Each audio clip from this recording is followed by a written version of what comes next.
Welcome to the Secret Lives channel. The silence was what Arthur would remember for the rest of his life. Not the screaming, not the shattering of porcelain, nor the tearful begging he had meticulously prepared himself to endure. When he slid the divorce papers across the polished mahogany table, effectively discarding his wife of 5 years for a younger, flashier woman, Madeline merely picked up the heavy gold pen and signed her name. She didn't fight for the sprawling estate in Aspen. She didn't demand a single share of his booming logistics empire. She accepted the end of their marriage without a solitary word. But what Arthur didn't know was that his newly minted ex-wife was not the penniless, small-town girl he had always believed her to be. He was about to find out that the woman he had just callously thrown away was the sole heir to the sterling fortune. The offices of Finch, Reynolds and Associates smelled of old money, leather, and impending ruin. It was a scent Arthur Pendleton had grown to love over the past 3 years as his net worth skyrocketed. Sitting in the plush leather chair opposite his high-priced divorce attorney, Gregory Finch, Arthur adjusted the cuffs of his bespoke Italian suit. He checked his Rolex. It was 2:15 p.m. Madeline was late. Beside Arthur sat Chloe Kensington. Chloe was everything Madeline was not: loud, radiant, draped in designer labels, and aggressively ambitious. As the vice president of public relations at Arthur's logistics company, Pendleton Freight, Chloe had initially managed his public image before moving on to manage his private life. She leaned over, resting a manicured hand with a massive 3-carat diamond engagement ring on Arthur's thigh. "Do you think she's going to make a scene?" Chloe whispered, her voice laced with a potent mix of faux concern and genuine excitement. "I mean, it's not like she has money for a decent lawyer. She's probably going to beg, Arthur. You have to be strong." Arthur patted her hand reassuringly, a smug, paternal smile playing on his lips. "Don't worry, babe. I've prepared a very generous severance package for her. $50,000 and the old Honda Civic. It's more than fair, considering she contributed absolutely nothing to the company." He genuinely believed that. In Arthur's mind, his success was entirely self-made. He had conveniently forgotten the early days in their cramped one-bedroom apartment when Madeline had quietly sold off pieces of her family heirloom jewelry just to make payroll for his first 3 truck drivers. He had forgotten how she stayed up until 3 a.m., doing the bookkeeping, packing his lunches, and pressing his cheap suits so he could look presentable for bank loans. Over the last 5 years, as Arthur's bank accounts swelled, his memory had selectively shrunk. He now viewed Madeline as a relic of his humble past, a plain, unpolished stone that no longer fit in the glittering crown of his current life. The heavy oak door creaked open, and Gregory Finch's secretary ushered Madeline into the room. Arthur braced himself. He expected red, puffy eyes. He expected a trembling lip. He expected the faded, oversized beige sweater she always wore when she was seeking comfort. Instead, Madeline walked in, wearing a simple, impeccably tailored black trench coat over a crisp white blouse and dark trousers. Her dark hair was pulled back into a sleek, severe bun, highlighting the sharp, aristocratic lines of her cheekbones, features Arthur had somehow stopped noticing. She carried no handbag, only a single, battered, brown leather folio. Her face was an unreadable mask of absolute calm. "Mrs. Pendleton," Gregory Finch said, clearing his throat uncomfortably. He was a ruthless lawyer, but even he felt a twinge of guilt presenting the aggressively one-sided settlement Arthur had demanded. "Please, have a seat." Madeline remained standing. "Miss Sterling," she corrected softly, her voice smooth and devoid of any tremor. "I will be returning to my maiden name." Arthur scoffed quietly, leaning back in his chair. Sterling. It was such an aggressively common name, yet she always said it with a strange sort of quiet pride that used to amuse him. "Right, Miss Sterling," Finch continued, shuffling the thick stack of legal documents. "We are here to finalize the dissolution of your marriage to Mr. Pendleton, as per the prenuptial agreement. There was no prenuptial agreement, Gregory, Madeline interrupted smoothly. Finch flushed. Yes, well, in the interest of an expedited and amicable separation, mister, Pendleton is offering a lump sum of $50,000, title transfer of the 2018 Honda, and he will cover your health insurance for the next 6 months. In exchange, you waive all rights to Pendleton Freight, the primary residence, the vacation properties, and any future spousal support. Do you have legal counsel present to review these terms? Madeline's icy blue eyes finally shifted to Arthur. Arthur sat up a little straighter, squaring his shoulders, ready for the inevitable explosion. He was ready to justify his actions, ready to explain that they had simply grown apart, that he operated on a higher frequency now, that Chloe understood the demands of corporate warfare in a way a simple housewife never could. But Madeline didn't speak to him. She didn't look at Chloe, treating the other woman with the ultimate insult of complete and utter invisibility. Madeline reached out, picked up the heavy Mont Blanc fountain pen resting on Finch's desk, and flipped directly to the last page of the thick document. "Madeline, wait," Arthur said, his brow furrowing in sudden confusion. "You don't want to read it. You don't want to negotiate." She didn't pause. With 3 fluid, elegant strokes, she signed her name, Madeline Grace Sterling. She capped the pen and set it down with a soft click that echoed like a gunshot in the dead silent room. Then she reached into her coat pocket, retrieved her platinum wedding band, and placed it precisely in the center of the signed document. "Keep the 50,000, Arthur," Madeline said. Her tone wasn't bitter. It wasn't angry. It was terrifyingly indifferent. "Consider it a parting charitable donation, and the Honda is parked in the visitor's lot. The keys are in the visor." Chloe let out a breathy, nervous laugh. "Are you crazy? You're walking away with nothing? Where are you even going to live?" Madeline finally allowed her gaze to brush past Chloe, a fleeting look of mild amusement crossing her features, like a human watching a particularly loud pigeon. She didn't answer. She turned on her heel and walked out of the office, the heavy oak door clicking shut behind her. Inside the office, the silence was suffocating. Arthur stared at the signed paper, the discarded ring gleaming under the warm overhead lights. He had won. He had kept his millions, his company, and his freedom, without spending a single dime on a protracted legal battle. So why did his chest feel so hollow? Why did he suddenly feel an icy spike of dread twisting in his gut? "Well," Finch said, wiping a bead of sweat from his forehead, "that was unusually straightforward. Congratulations, Arthur. You're a free man." "See?" Chloe chirped, squeezing his arm, completely oblivious to the sudden shift in Arthur's demeanor. "I told you she was weak. She probably knows she doesn't stand a chance against us. Let's go celebrate. I made reservations at Le Bernardin." Arthur swallowed hard, forcing a nod. "Yeah, let's go." The weather outside perfectly matched the grim reality of a broken home. A torrential downpour was washing the grey streets of the city, the sky a bruised purple, heavy with rolling thunder. Arthur and Chloe took the private elevator down to the ground floor of the legal building, emerging into the sprawling, marble-floored lobby. Through the towering glass doors, Arthur could see the valet stand, completely overwhelmed by the sudden storm. Dozens of wealthy clients in suits and designer dresses were huddled under the awning, impatiently waiting for their cars.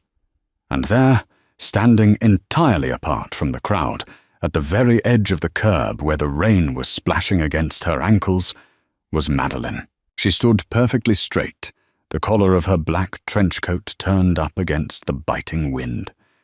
She hadn't bothered to ask the doorman for an umbrella. She was completely exposed to the elements, staring blankly down the rain-slicked avenue. Chloe nudged Arthur, a cruel, triumphant smirk on her face. "Look at her, standing out there in the rain like a stray dog. Do you think we should offer her a ride to the subway station? I wouldn't want her to catch a cold on her first day of poverty." "Leave it alone, Chloe," Arthur muttered, his eyes fixated on his ex-wife's back. The sight of her standing there in the storm was supposed to make him feel powerful, vindicated. Instead, it made his skin crawl with an inexplicable anxiety. He stepped closer to the glass doors, unable to look away. Outside, a low, powerful rumbling sound began to cut through the noise of the pouring rain and the honking traffic. It wasn't the sound of thunder. It was the synchronized, deep-throated growl of massive engines. Suddenly, the chaotic flow of yellow taxis and standard sedans on the avenue was abruptly cut off. 4 black Cadillac Escalades, their windows tinted so dark they looked like moving voids, swerved aggressively into the lane directly in front of the legal building, blocking traffic entirely. Horns immediately began to blare from angry commuters, but they were swiftly silenced as the doors of the Escalades flew open. A dozen men poured out into the rain. They were mountains of muscle, clad in immaculately tailored midnight blue suits, earpieces discreetly tucked into their ears. They moved with terrifying military precision, immediately forming a perimeter around the valet stand, physically pushing the angry, wealthy patrons back towards the building. "Hey, what the hell do you think you're doing?" a man in a bespoke suit yelled, but one of the security men merely shot him a look so lethal the man immediately stepped back, raising his hands in surrender. "Arthur, what is going on?" Chloe gasped, her fingers digging into his bicep. "Is the president in town?" Arthur didn't answer. His breath caught in his throat. Behind the wall of Escalades, a vehicle glided to a halt right in front of where Madeline was standing. It was a customized, armor-plated Rolls-Royce Phantom, painted a deep, lustrous obsidian. It was a car that cost more than Arthur's entire downtown warehouse. The rear door of the Phantom opened. A man stepped out, ignoring the rain that immediately began to pelt his silver hair. Arthur felt all the blood drain from his face, pooling heavily in his feet. His knees actually buckled slightly. He knew that man. Anyone who did business in this state, anyone who read the Forbes billionaire list, knew that face. It was Richard Sterling. Richard Sterling was an apex predator in the corporate world, a titan of industry, a man whose real estate holdings and tech patents generated billions in revenue annually. He was notoriously reclusive, ruthless, and possessed a level of power that could crush a mid-sized logistics company like Pendleton Freight with a single phone call. Arthur had spent the last 3 years desperately trying to secure a 5-minute pitch meeting with Sterling Enterprises, only to be repeatedly rejected by low-level assistants. What was a billionaire titan doing outside a divorce attorney's office in the pouring rain? Through the heavy glass of the lobby doors, Arthur watched in paralyzed horror as Richard Sterling, a man who moved markets with a whisper, walked directly up to Madeline. He didn't look at the crowd. He didn't look at the lawyers or the valets. He looked only at the soaked woman standing on the curb. Richard Sterling stripped off his custom vicuna wool overcoat and draped it gently over Madeline's shivering shoulders, pulling the lapels tight around her neck. Then, the billionaire reached out and gently brushed a wet strand of dark hair from Madeline's cheek. The stern, terrifying face that graced the covers of business magazines softened into an expression of profound, aching paternal love. Because the security men had pushed everyone back and the traffic had been entirely stopped, the street was momentarily, eerily quiet, save for the patter of rain. Arthur was close enough to the cracked glass doors to hear the billionaire speak. His voice was a deep, gravelly baritone that carried over the wind. "The 5 years are up," Richard Sterling said softly. "The experiment is over. Are you finally ready to come home, princess?" Madeline looked up at the towering billionaire. For the first time that day, the icy mask broke. A small, genuinely exhausted smile touched her lips. She leaned into the older man's embrace. "Yes, father," Madeline whispered. "I'm ready to go home." "Father." The word hit Arthur like a physical blow to the sternum. He stumbled backward, ripping his arm out of Chloe's grasp, his mind frantically trying to process a reality that was rapidly tearing itself apart. Madeline Sterling, the cheap off-brand coffee, The mended sweaters, the quiet, uncomplaining way she had lived in their tiny apartment, the family heirlooms she had sold to fund his business. He remembered the appraiser telling him once that the emerald necklace Madeline had pawned was of museum-quality provenance, but Arthur had laughed it off as a clerical error.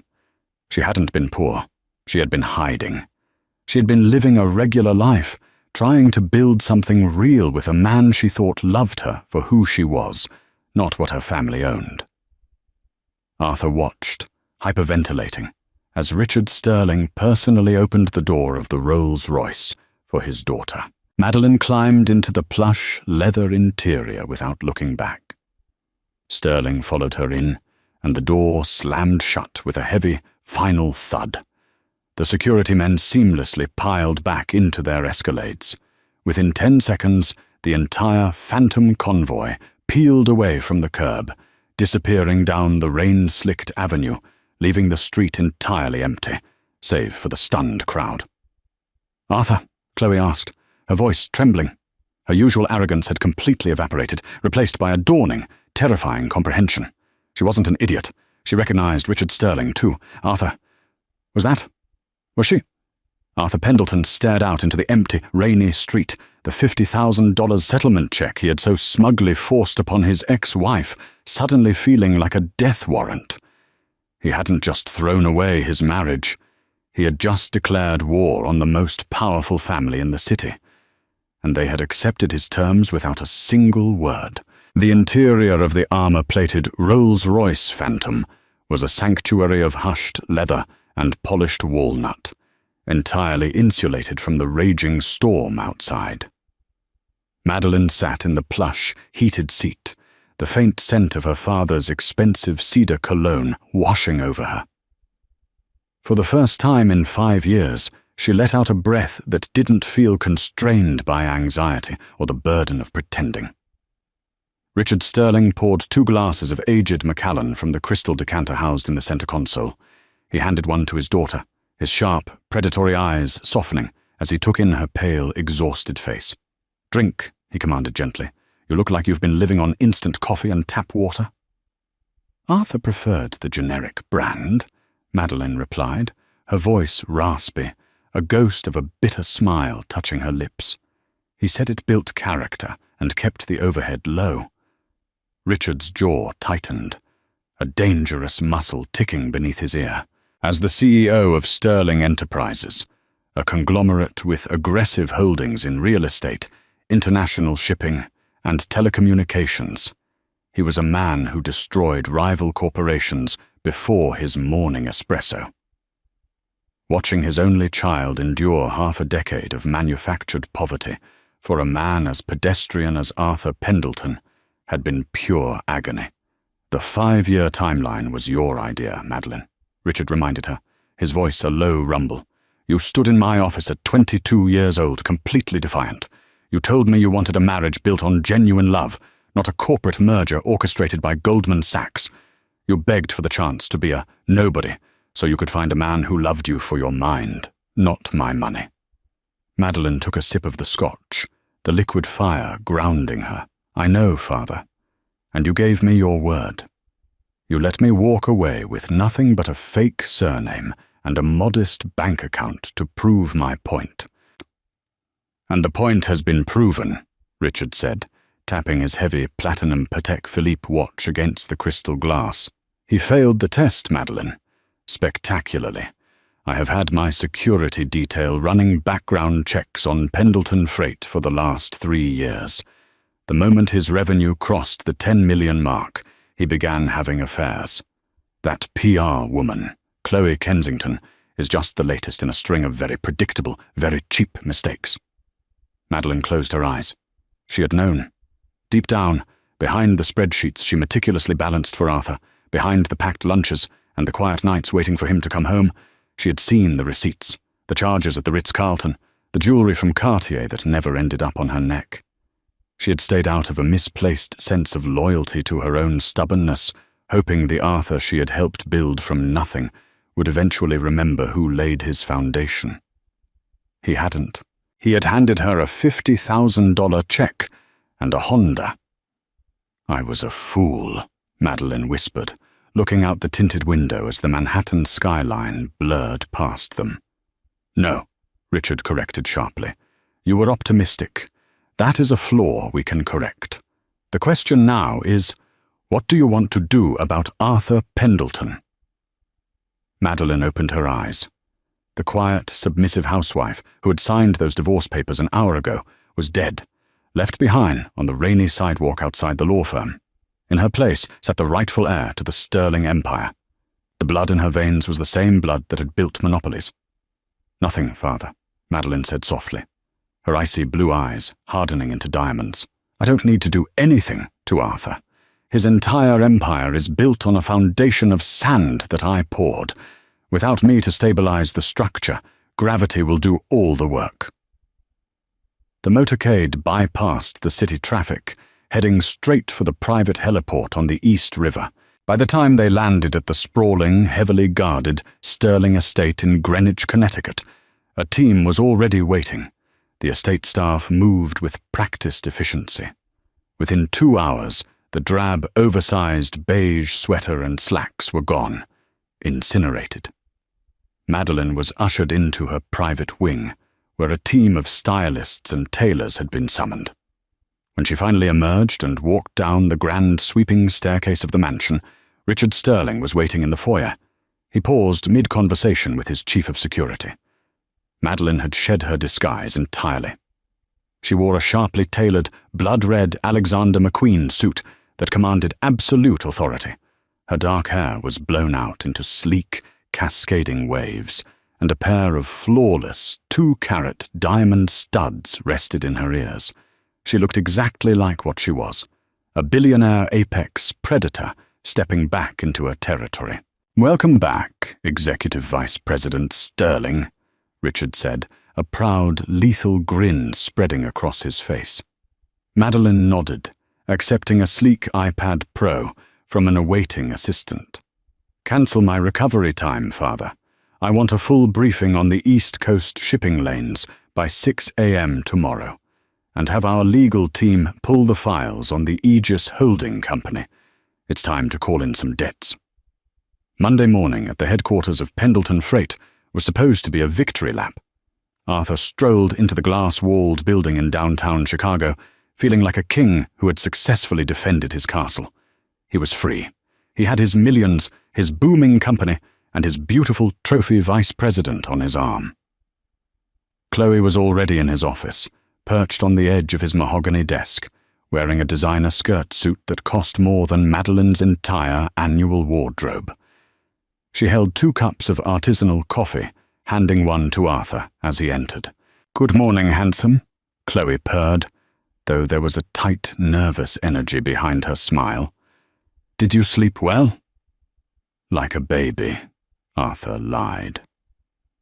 In truth, he had spent the entire weekend haunted by the image of Richard Sterling wrapping a vicuna coat around his discarded wife. He had aggressively drank his way through Saturday night, trying to convince himself it was a bizarre coincidence. A stunt. Madeline couldn't be a Sterling. It defied logic. She clipped coupons. She shopped at discount grocery stores. "Are we going to talk about Friday?" Chloe finally asked, unable to contain the anxiety gnawing at her. "Arthur, that was Richard Sterling. The Richard Sterling. I did some digging over the weekend." Richard Sterling has a daughter who has been notoriously kept out of the press for the last 5 years. They call her the Ghost Heir. "Drop it, Chloe," Arthur snapped, his temper flaring to cover his rising panic. "It doesn't matter who she is. She signed the papers. She waived her rights. We are completely insulated. We have an ironclad legal barrier, and my business is untouchable." As if on cue, the heavy glass door to his office swung open without a knock. Harrison, the chief financial officer of Pendleton Freight, stood in the doorway. He was a balding man in his 50s who usually carried himself with a boring, predictable calm. Right now he was sweating profusely, his tie loosened, clutching a stack of manila folders to his chest like a shield. "Arthur," Harrison breathed, ignoring Chloe entirely. "We have a catastrophic problem." "Harrison, what did I say about knocking?" Arthur reprimanded, gesturing to his VP. Chloe and I were just reviewing the quarterly PR strategy." "Screw the PR strategy," Harrison shouted, his voice cracking with hysteria. He slammed the folders onto Arthur's pristine desk. Chase Manhattan just froze our primary operational lines of credit, all of them, as of 8 a.m. this morning. Arthur froze, the coffee cup halfway to his mouth. "What? That's impossible. We have an exceptional credit rating. Our EBITDA is through the roof. We just posted a record-breaking quarter." "We don't have a credit rating, Arthur," Harrison yelled, pulling out a stark white document stamped with red bank seals. "Aegis Holding Company has officially withdrawn as our primary guarantor. Without them backing our debt, the bank flagged us as a high-risk entity and immediately pulled the plug." Arthur's mind went blank. "Aegis? What the hell is Aegis? I'm the guarantor of this company. I built this from the ground up." Harrison looked at Arthur as if he were staring at a madman. "Are you deaf, Arthur? Aegis Holding Company is the silent venture capital firm that guaranteed our original $3 million startup loan 5 years ago. They've been quietly co-signing every major equipment lease and expansion loan we've ever taken out. I thought you knew. I assumed they were your silent partners." Arthur felt the blood drain from his head.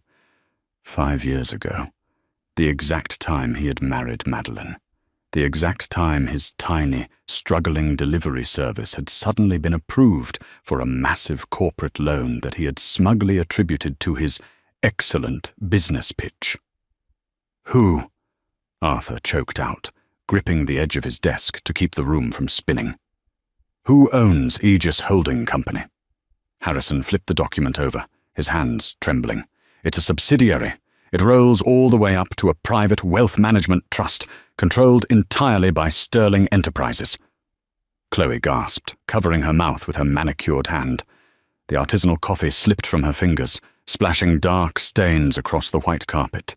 "She owned us," Chloe whispered in horror. "Madeline owned the company." "Get the bank on the phone," Arthur ordered, his voice shaking with a terrifying blend of rage and absolute terror. "Get the loan officer. Tell them I will personally secure the debt against my personal assets. The house in Aspen, the stock portfolio, offer it all." "I already tried," Harrison said bleakly, running a hand over his sweaty scalp. "The bank doesn't want your assets, Arthur. You are highly leveraged. But that's not even the worst of it." Harrison pulled a ringing smartphone from his pocket. He didn't answer it. He just showed the caller ID to Arthur. It read, "Global Imports Logistics." They were Pendleton Freight's biggest client, responsible for nearly 40% of their annual revenue. "They called 10 minutes ago," Harrison said, his voice hollow. "They are terminating their contract, effective immediately, citing a breach of faith clause in Section 4. "Breach of faith?" Arthur exploded, sweeping his arm across his desk, sending his expensive pen set and a crystal paperweight crashing to the floor. "We deliver their cargo ahead of schedule every single week. Call them back. Threaten them with litigation. They can't just walk away." "They can when their CEO is drinking buddies with Richard Sterling," Harrison replied brutally. "Arthur, 3 more major clients have emailed since I walked into this office. Technova, Horizon Shipping, and Blue Ocean Freight. They're all pulling out. It's a coordinated exodus." Arthur staggered backward, falling into his leather chair. The reality of his situation crashed down on him with the weight of a collapsing skyscraper. He hadn't built an empire. He had been playing in a very expensive sandbox, subsidized entirely by the woman he treated like a burden. Madeline had quietly stabilized his supply chains, silently guaranteed his risky loans, and magically smoothed over relationships with elite clients who were clearly only doing business with Arthur as a favor to the Sterling family. "Arthur," Chloe whined, tugging at his sleeve.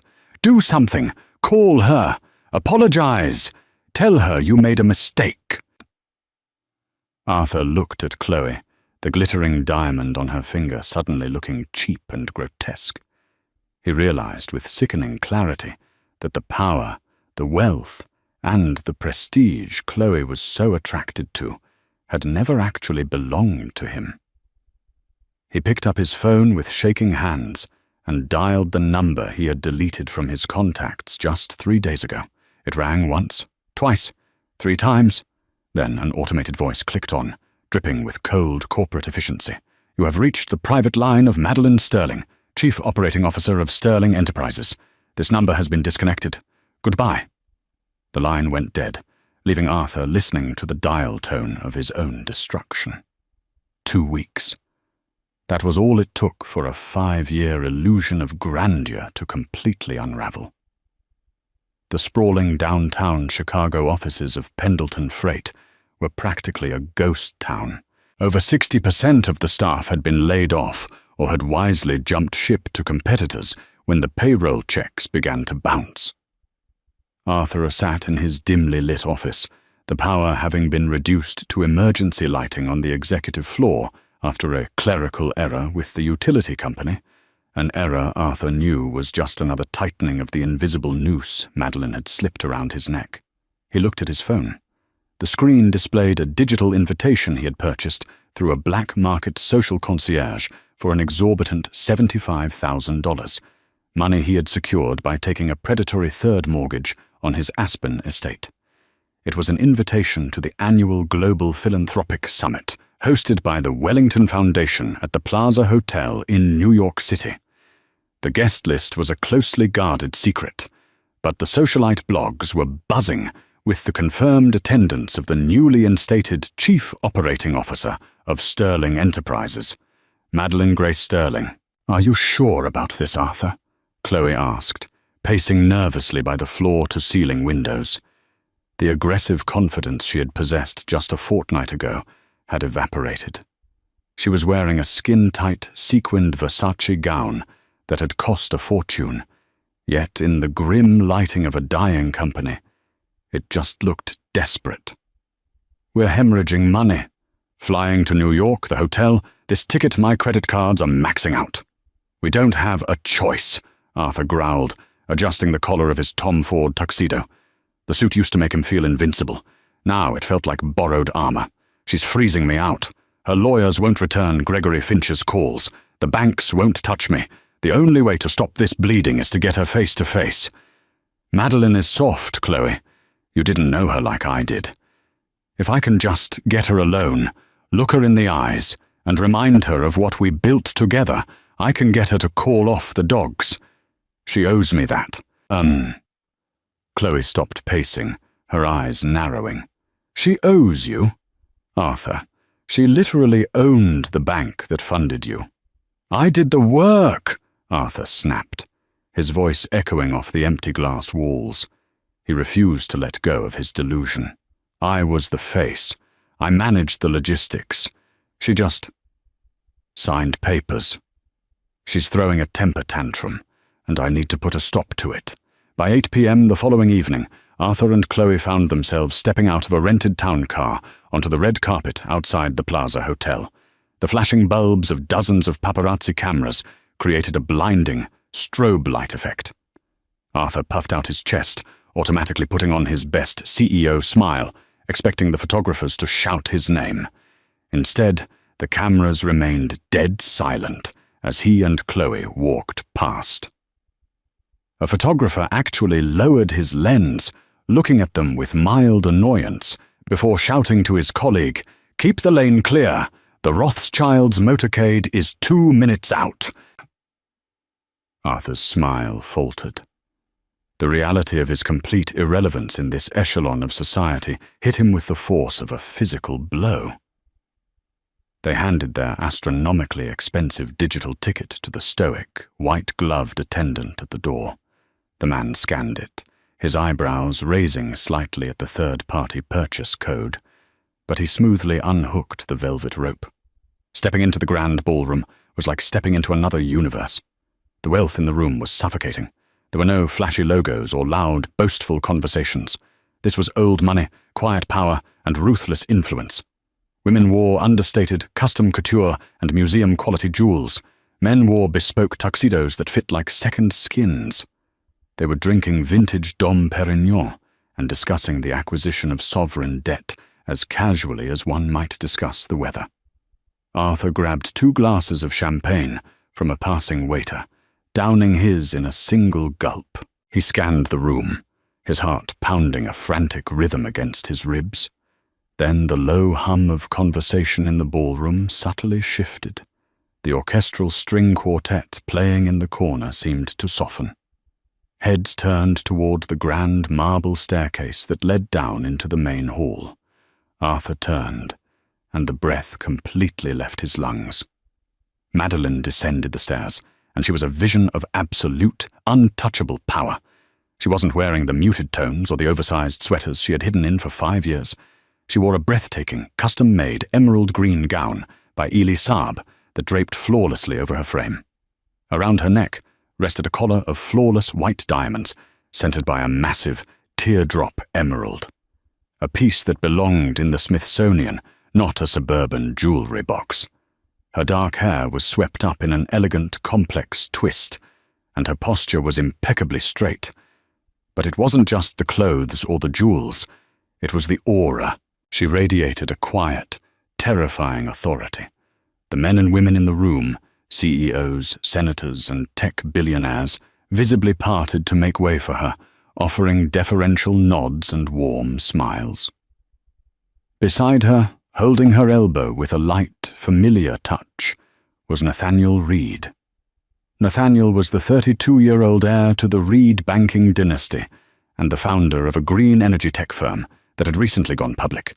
He was devastatingly handsome, fiercely intelligent, and possessed a net worth that tripled Arthur's wildest fantasies. Arthur watched, paralyzed by a toxic mix of jealousy and panic, as Nathaniel leaned in and whispered something to Madeline, making her laugh. It was a genuine, bright laugh, a sound Arthur hadn't heard from her in years. "Is that her?" Chloe whispered, shrinking slightly into Arthur's side, painfully aware of how cheap her sequined dress looked compared to the elegance surrounding them. "Arthur, she looks like royalty." "She's just a woman," Arthur hissed, though his voice trembled. The whiskey and champagne were fueling a desperate, reckless courage. "Wait here." Before Chloe could stop him, Arthur pushed his way through the crowd of billionaires and socialites. He ignored the irritated glares of a French diplomat and sidestepped a famous tech mogul, his eyes locked entirely on Madeline. She was standing near an ice sculpture, casually discussing international trade tariffs with the CEO of a global shipping conglomerate. "Madeline?" Arthur barked, his voice entirely too loud for the hushed elegance of the room. The conversation around Madeline stopped immediately. The shipping CEO blinked, looking at Arthur as if a cockroach had just crawled onto the buffet table. Nathaniel Reed's jaw tightened, his tall frame subtly shifting to place himself between Madeline and the approaching disruption. Madeline, however, didn't flinch. She slowly turned, her icy blue eyes locking onto Arthur. There was no anger in her gaze. There was no hurt. There was only a terrifying, clinical indifference. "Mr. Pendleton," Madeline said, her voice smooth, perfectly modulated, and utterly devoid of warmth. "I see you found a way past the service entrance. To what do we owe this interruption?" Arthur stopped a few feet away, suddenly hyper-aware of the heavy silence that had fallen over their corner of the ballroom. Elite eyes were watching him. "Maddie, please, I need to talk to you, alone." "You lost the privilege of calling me that when you slid those divorce papers across Gregory Finch's desk," Madeline replied softly, though her voice carried perfectly. "And I have no private business with you. Anything you have to say to me can be said in front of my peers." Arthur flushed, anger warring with his desperation. "You're destroying my company. You pulled Aegis. You called off global imports. You're systematically dismantling everything I built." "Everything you built?" Nathaniel Reed interjected, his voice a low, mocking drawl. He looked Arthur up and down with aristocratic disdain. "From what I read in the financial briefings, Pendleton Freight was a sinking ship propped up entirely by sterling capital. You didn't build an empire, mate. You were just house-sitting." A few low chuckles rippled through the surrounding crowd of elite onlookers. Arthur's face burned a dark, ugly red. "Stay out of this," Arthur spat at Nathaniel, before turning his desperate eyes back to his ex-wife. "Madeline, we were married for 5 years. 5 years. You lived in my house. You slept in my bed. You can't just flip a switch and turn into this monster. I know the real you. The girl who packed my lunches and clipped coupons. I know you still care." Madeline tilted her head slightly, looking at Arthur as if examining a deeply flawed piece of machinery. "You don't know the real me, Arthur." "You never did," Madeline said, her voice dropping to a whisper that commanded complete attention. "You saw what you wanted to see. A compliant, quiet asset that demanded nothing and provided everything. I gave you 5 years of unwavering loyalty to see if you had the character to match your ambition. You failed the stress test." She took a slow step forward, the emeralds at her throat catching the light of the crystal chandeliers. "I am not a monster, Arthur. I am a market correct." "Section," Madeline stated coldly. "Aegis Holding Company is not a charity. We guarantee loans for competent ethical leadership. Once you removed me from the equation, your company was re-evaluated, and you were found grossly negligent. As for your clients, they simply prefer doing business with people they trust. You broke trust. Now you pay the toll." Arthur felt his chest tightening, his breath coming in shallow gasps. He played his final, pathetic card. "I'll give you half. I'll rip up the settlement. You can have half the company. Just call off the banks." Madeline actually smiled, but it was a smile devoid of any joy, a shark baring its teeth. "Half of 0 is still 0, Arthur," she said softly. "Keep your little logistics company, whatever is left of it by Friday anyway. Now, if you'll excuse me, I have actual titans of industry to speak with." "Nathaniel?" She turned her back to him, offering her hand to Nathaniel Reed, completely dismissing Arthur from her reality. "Wait, you can't do this to me!" Arthur yelled, lunging forward, his hand reaching out to grab her bare shoulder. He never made contact. Before his fingers could even brush her skin, 2 massive men in flawless tuxedos materialized from the crowd. One caught Arthur's wrist in a grip like an industrial vice, twisting it just enough to send a blinding shot of pain up his arm, forcing him to his knees. The other stepped in front of Madeline, shielding her entirely. "Sir," the security man said, his voice a low, lethal hum. "You are leaving. Now." Across the room, Chloe watched in abject horror as Arthur Pendleton, the man she had banked her entire future on, was dragged to his feet by his collar and forcefully escorted out of the ballroom, paraded past the whispering billionaires like a common thief. Madeline didn't even turn around to watch him go. She simply took a sip of her champagne, the crystal clinking softly against her diamond rings, the sound ringing the final death knell of Arthur's empire. Autumn arrived in Chicago, with a bitter, biting wind that stripped the trees bare, perfectly mirroring the state of Arthur Pendleton's life. It had been exactly 90 days since the gala at the Plaza Hotel. 90 days since Arthur was physically escorted out of the elite stratosphere and thrown back down to the concrete reality he had so arrogantly believed he had outgrown. The descent had been neither slow nor graceful.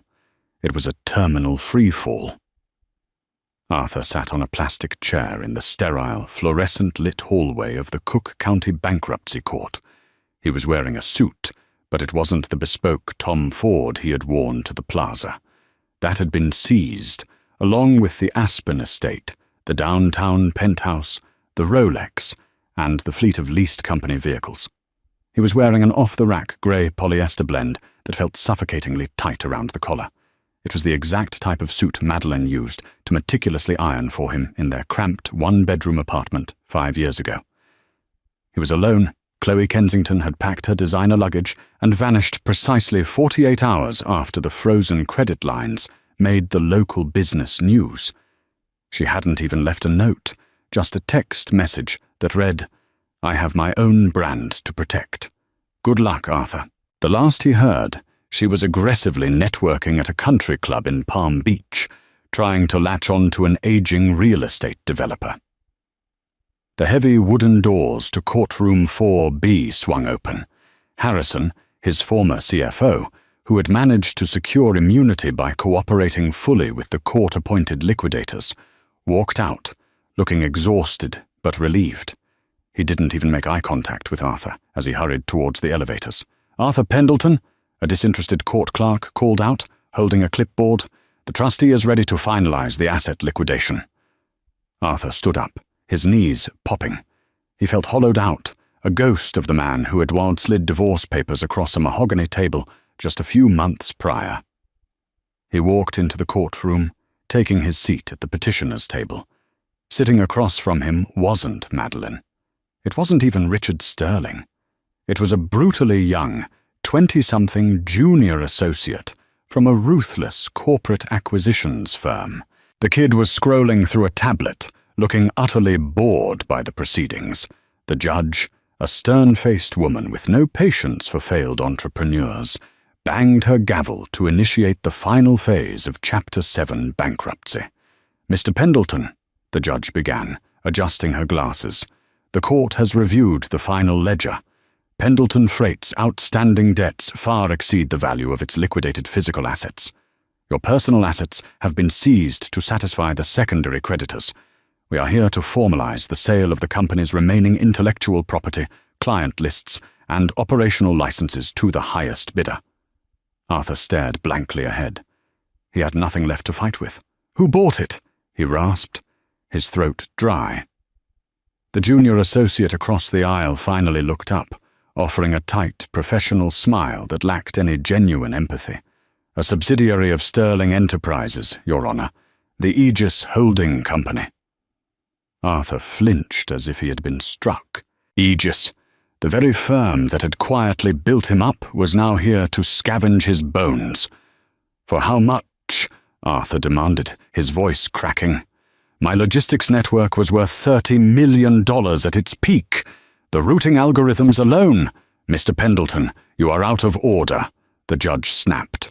"Your network is currently worth the debt it carries, which makes it a liability, not an asset." She looked down at the paperwork.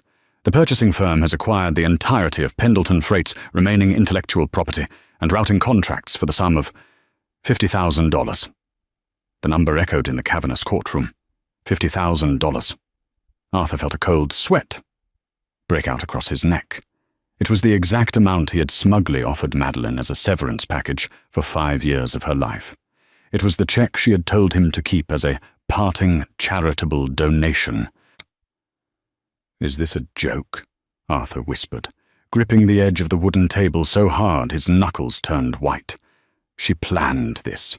She timed the depreciation.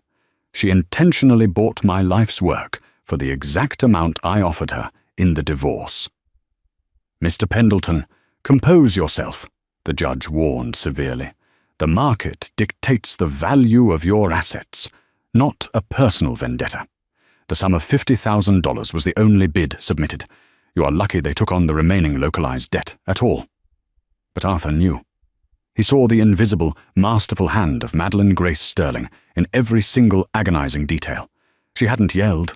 She hadn't sued him for alimony. She had simply let him drown in his own incompetence, then bought the wreckage with the very change he had tossed at her feet.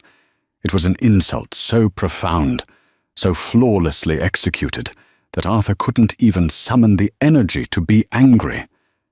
He was just broken. With a trembling hand, Arthur picked up the cheap plastic pen the bailiff offered him. He stared at the signature line. 5 months ago, Madeline had signed away her marriage with a gold Mont Blanc pen, perfectly calm, knowing she held the keys to the kingdom. Now, Arthur signed away his entire existence with a 10-cent ballpoint, knowing he had absolutely nothing. When he walked out of the courthouse, the rain had started to fall again, a chilling, freezing drizzle. Arthur pulled the collar of his cheap suit jacket up, shivering as he walked towards the bus stop. He didn't have a car. The Honda Civic he had tried to force on Madeline had been repossessed to pay for his failed legal defense. As he stood shivering under the meager shelter of the bus stop, he looked up at the massive digital billboard plastered against the side of a towering skyscraper across the plaza. The advertisement switched, flashing a brilliantly illuminated cover of Forbes magazine. Arthur's breath hitched. Staring down at him from the billboard, 50 feet tall and radiating absolute dominance, was Madeline.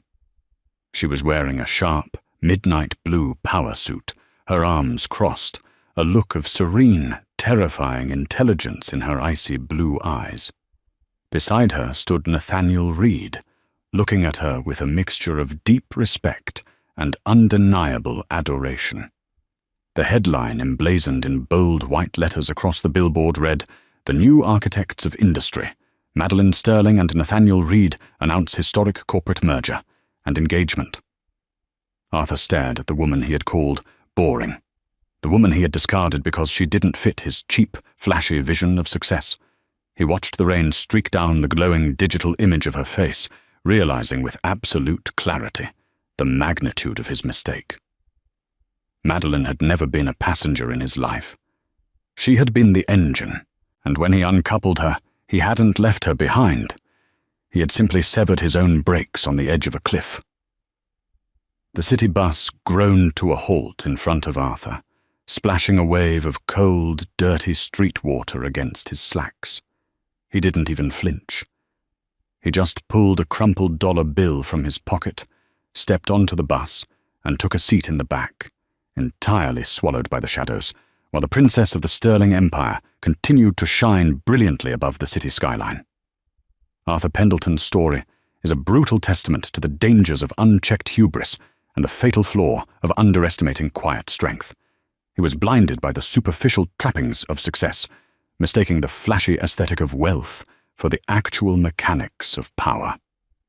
In discarding Madeline for someone loud and ambitious, he threw away the very foundation that kept his fragile empire standing. Madeline's vengeance was so devastating precisely because it wasn't born of malice, but of clinical withdrawal. She simply stopped doing the invisible labor that kept him afloat. The story concludes not with a dramatic screaming match, but with the cold, hard mathematics of reality. Arthur learned too late that true power doesn't need to announce itself, and that a crown isn't something you buy.